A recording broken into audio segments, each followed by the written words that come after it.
तो दोस्तों आज हम देखेंगे कि अनुपात और समानुपात के बहुत से क्वेश्चन आते हैं एग्जाम में। तो आज वो क्वेश्चन हम सॉल्व करेंगे और बहुत ही आसान तरीके से इन प्रश्नों को सॉल्व करेंगे। जो अनुपात दिखने में जो अनुपात होते हैं अनुपातों पर आधारित प्रश्न आज देखेंगे, जिसमें से मैंने पहला एक क्वेश्चन लिया है कि a अनुपात b बराबर 2 अनुपात 5 और b अनुपात c बराबर 1 अनुपात 3 हो तो a b c के बराबर क्या होगा। तो ऐसे जो क्वेश्चन होते हैं उनको पढ़ने के लिए अपन लोग क्या करते हैं कि a अनुपात b अनुपात c ऐसा का ऐसा लिख देते हैं। और जैसे कि a अनुपात b बराबर 2 अनुपात 5 लिख रखा है, तो a का मान कितना दे रखा है, a का मान 2 दे रखा है और b का मान कितना दे रखा है, b का मान दे रखा है 5 दे रखा है। ठीक है, और अब क्या करना है, अब दे रखा है कि c का मान आगे दे रखा है आपको b अनुपात c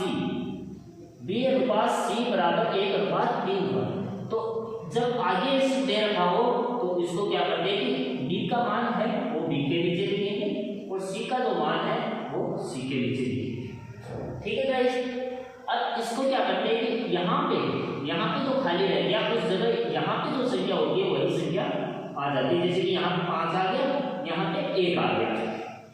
अब इसको एबीसी का मान आपको यदि ज्ञात करना है तो इसको गुणा कर देते हैं। जैसे 5 × 3 = 15 और 5 × 5 2 × 2।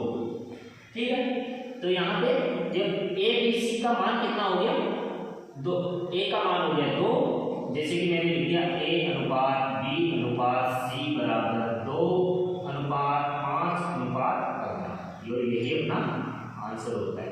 चलो भाई दूसरे क्वेश्चन की तरफ चलते देखते हैं दूसरा क्वेश्चन यह है कि x अनुपात y बराबर 1 अनुपात 5 और है y अनुपात z बराबर 3 अनुपात 2 हो तो इसका मिश्र समानुपात क्या कीजिए।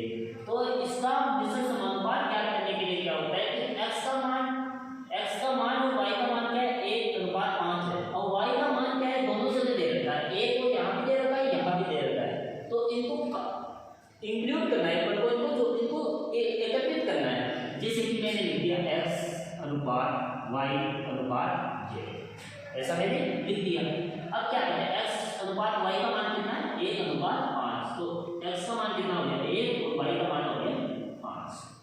अब क्या करना y अनुपात z, y अनुपात y का मान y के नीचे लिख देते, जैसे कि मैंने यहाँ पे 3 लिख दिया। z का मान कितना है 2 है तो 2 मैंने यहाँ पे लिख दिया। ठीक है गाइस, तो अब क्या बाद मैंने क्या बताया था कि यहाँ पे जो कौन सी संख्या आएगी, यहाँ पे इससे इधर वाली संख्या आती है तो यहाँ पे 5 लिख दिया, यहाँ पे 1 लिख दिया।